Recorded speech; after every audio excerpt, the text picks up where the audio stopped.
Is In the Heart of the Sea still going to be in March? The posters and trailers say yes, but Flickster says no. Who's right?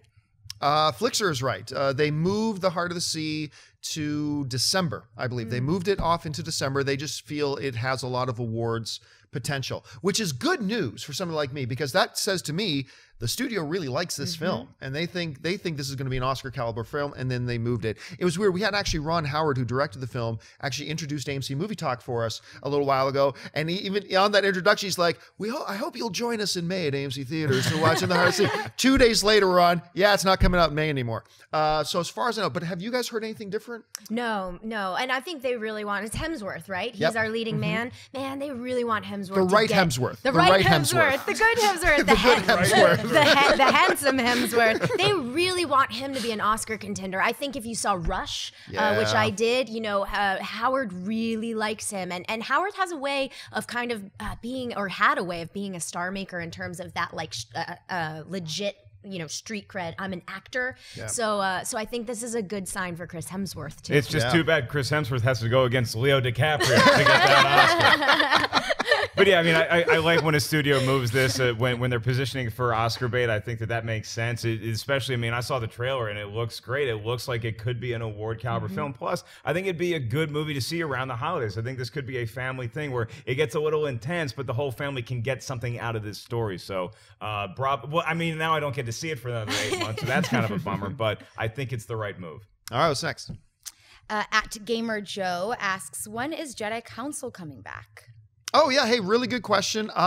Next week, actually. Jedi Council launches next week. We're in AMC Movie News Phase 3 right now. So we have a few shows launching next week, including Jedi Council. So keep up to date. Follow us on Twitter and Facebook and all that kind of stuff, and you'll see when things are coming. But I believe next Thursday is the first episode of Jedi Council. The set for it's right over there. You can't see it, but it's right over there. It's coming together. I'm looking at a character from the Star Wars universe. I see Yoda right there. Oops. I mean, should I not have said that? Just the little green Muppet. Yeah, it's a really cool David set, Prowse is in studio with us right now. Right. Just having lunch, drinking a Coors Light in the corner. The original voice for Darth Vader I was. All right, what's next? Luke tweets, do you think there's a chance for Unbreakable sequels? Patton Oswalt had some great pitches for them. Unbreakable is one of those films that everybody says, that movie doesn't need a sequel. This is one of those movies that probably could have done with a sequel. I mean, the ending was really nice, and I appreciate it for a standalone.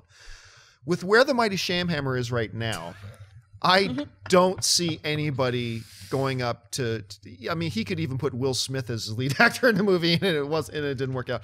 No, I don't think any studio is going to walk up to Shammy and hand him a bag full of money and say, yeah, go make a movie. We believe in you, kid. I just don't think this is going to happen right now. Do you guys see it any differently? I don't know. That pitch, Patton's pitch, was pretty awesome. I don't know if you guys have seen it, but Google it. Unbreakables. Not as good as his Marvel Star Wars crossover pitch. Nothing can be good as his Marvel Star Wars crossover pitch. But here's the one argument I would say where I could see it maybe happening, because you're right, Shyamalama Ding Dong's having a little bit of trouble. But that being said, superhero movies, everybody's trying to get into the game, and the idea that this is a take on a superhero that is not based on a comic, that is not it's more grounded in reality. Yeah, going back to our first thing, right? A very gritty, real feeling very gritty, and you could do it for pretty inexpensive. I see like Chronicle style filmmaking, maybe. So maybe it might happen. This is one where I actually would, after I watched Patton's pitch, I was like, I want to see that right now. The big question mark, though, is who has ownership of the property. If it's owned by Shamhammer, I don't see him saying, yeah, studio, go ahead, take it, and let another director direct it. If it is the studios, then I completely reverse my position and totally go with you.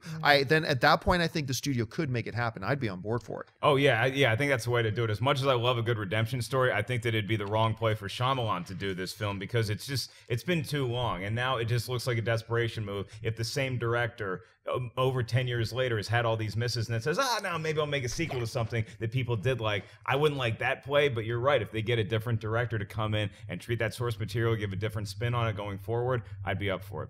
All right, what's next? Thomas tweets, will the end of Avengers 2 be too similar to the first? Fight a bunch of robots, and once they beat Ultron, the rest shut down. You know what? A buddy of mine from Canada and I were on the phone the other night, and that is the one word we had watching that trailer.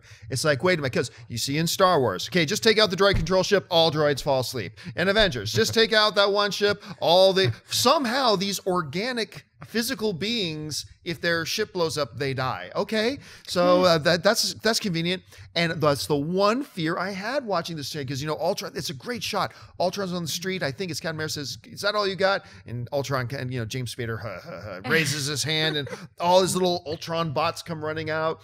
It's Hawkeye's gonna sneak up behind him and put an arrow through his neck, and then all the Ultron bots will die. I hope they don't, because that would be a cheap cop out if they do that. I really hope that's not the way they're going. What do you guys think is gonna happen? Look, I think a lot of people root for superheroes to die in movies now, which I'm not a fan of. I think that you're gonna get a real dark ending with Age of Ultron, though. I think this trailer was set up to appeal to a huge fan base that wants to see the Avengers again. And that first trailer that we saw with Ultron singing the Pinocchio song, that was so dark and so terrifying that I think they needed a trailer to offset that a little bit, to say, hey, it's still the superheroes you know and love. They're going to be cracking some one-liners. There's going to be a lot of destruction going on, but they ain't going to be eating shawarma at the end of this thing. No. Mark Ellis, I think, very different ending. Yeah, I think you're onto something there. And as a lifelong Joss Whedon fan, I know he's not afraid to kill some people, especially your favorite people, and so I in Joss we trust. I'm fine with saying that, but I agree with you, Mark. I don't think that this is going to be a happy ending. Hey everyone, if you like this video, click that thumbs up button and make sure to subscribe to our AMC Movie News YouTube channel. It's free and helps you stay up to date with all the latest movie news, as well as our daily AMC movie talk show. Also, make sure that you follow us on Facebook and Twitter to stay up to date with all of our special promotions, contests, and prize giveaways.